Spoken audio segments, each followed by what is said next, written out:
Okay, everybody, so this is a little introduction to meditation and energy work. I'm a Reiki master. I've been one for almost 20 years.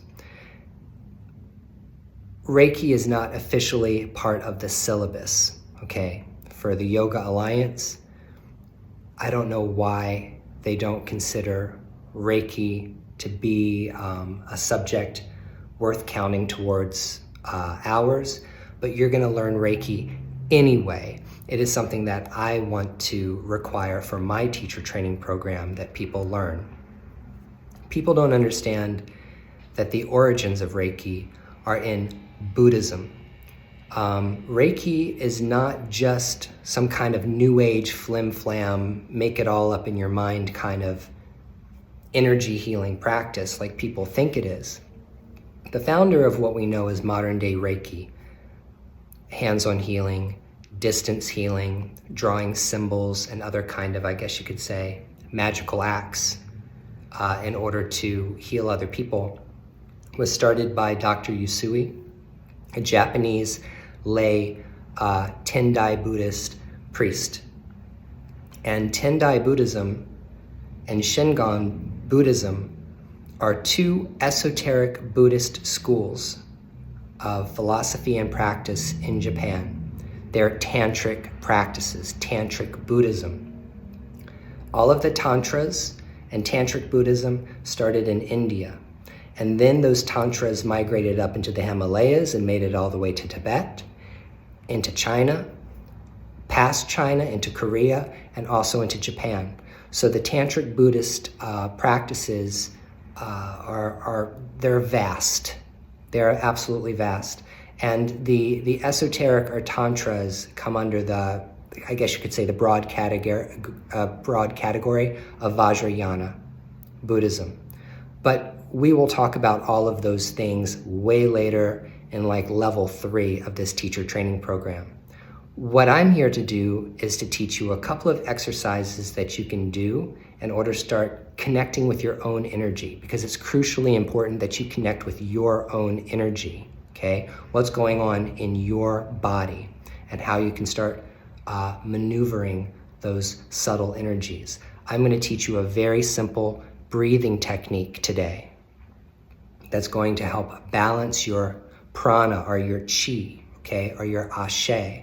I'm going to teach you a mudra, a hand gesture, a sacred hand gesture that you can do that's going to improve your concentration. We're going to talk about mantra. This is a very simple mantra that you can either listen to or you can chant along in the video below, or you can even chant for yourself using a mala bead or some kind of Hindu or Buddhist rosary. And besides that, we're going to talk about sensing and directing energy with our hands. So let's get started. Let's start with a breathing technique that's very, very simple to help you balance your energetic body. Okay, so you really need to pay attention now, because women and men do this very, very differently. This particular practice comes from the book, The Tibetan Yogas of Dream and Sleep by Master Rinpoche.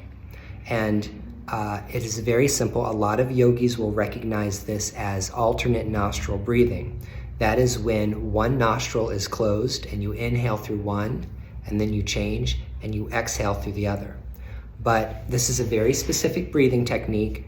It's not going to hurt you. It's not going to harm you. It's going to be very good for releasing any kind of negative energy and allowing calm, peaceful, renewing energy to come into the body, that prana, okay?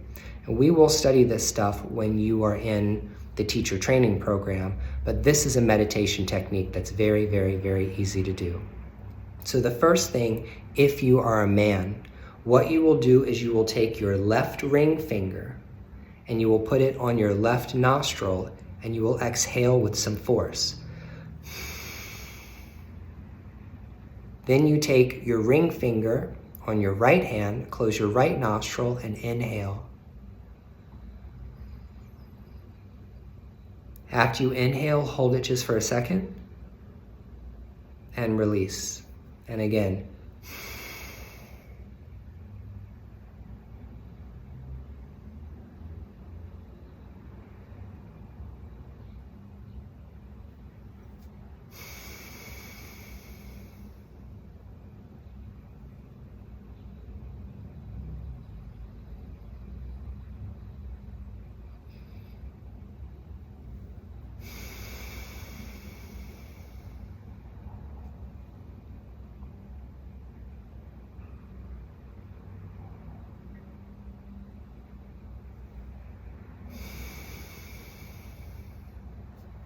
You can do that a couple of times and circulate it around.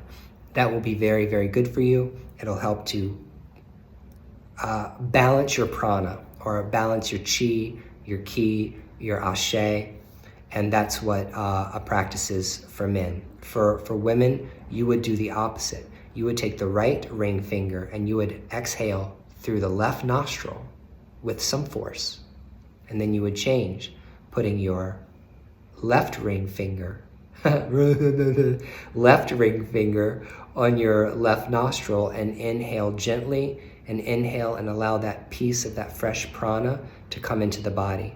That has to do with energy centers, that has to do with chakras, that has to do with the energy body, and it has to do with the flow of masculine and feminine energies that are in the body, the positive and negative charge. And men and women will practice differently. That's just the way it is. Men are built a particular way, women are built a particular way, and different practices are more suited to men, and different practices are more suited to women, and the energy channels and the chakras also are different in men and women, okay? And so that actually comes from Tibetan Buddhist yoga. That is a Tibetan Buddhist yoga way of practicing alternate nostril breath. And so that particular practice will be talked about more later on in the course. But if you're a guy, left finger, left nostril, exhale. Exhale through the right.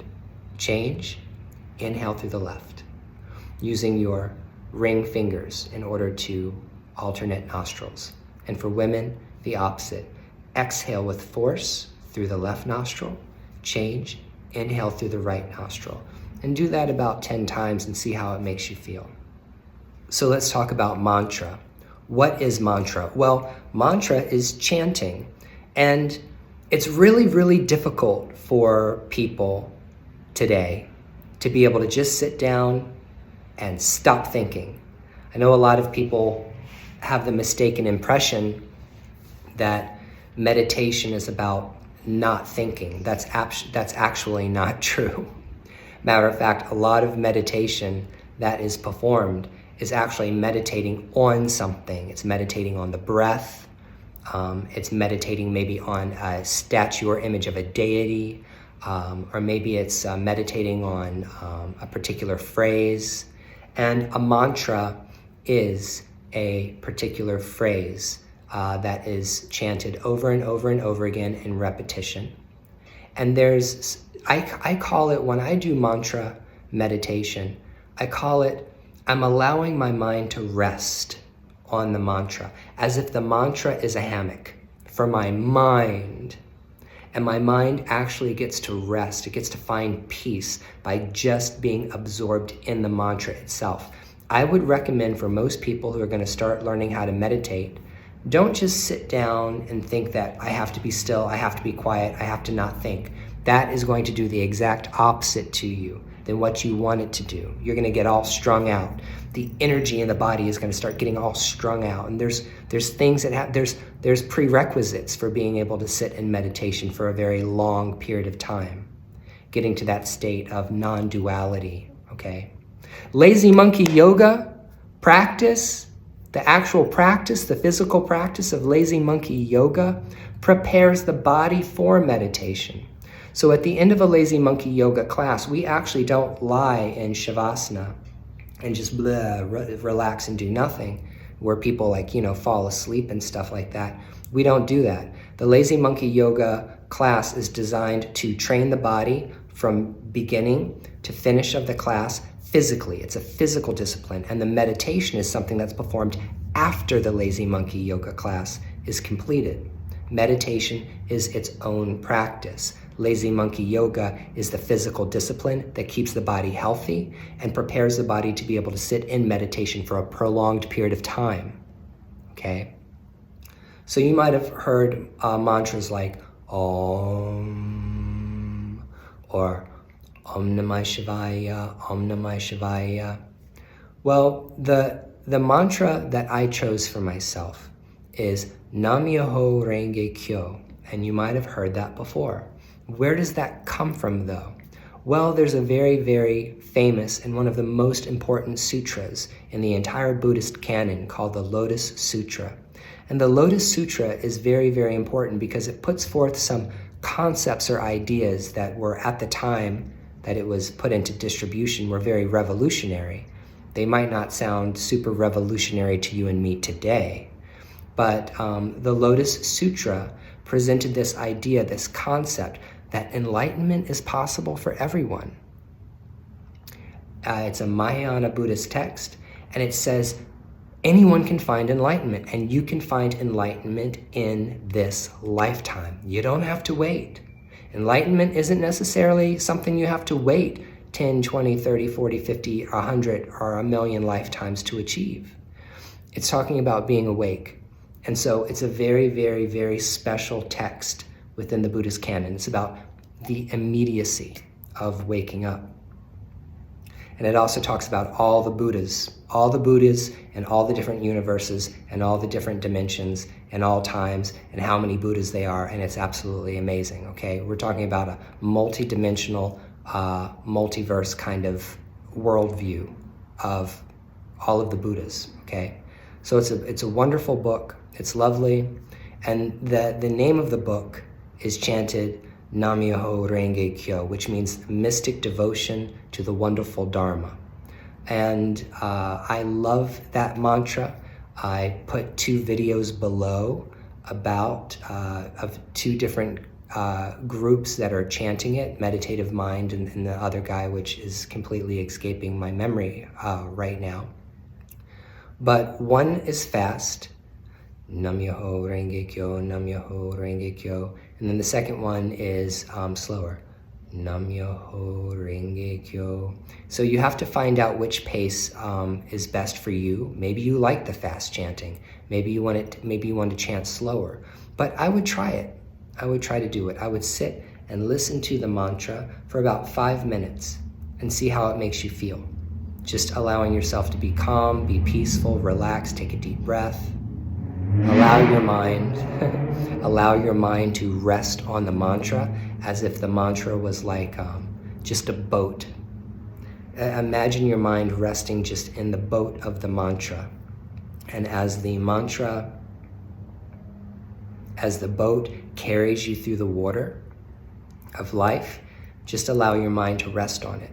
So mantra for beginners is very, very crucially important, I think, because it gives you something to focus on, it gives you something to do in order to bring the mind to a place of calm, peace, and stillness, rather than trying to force yourself not to think about anything, because that's not going to end up very good for you.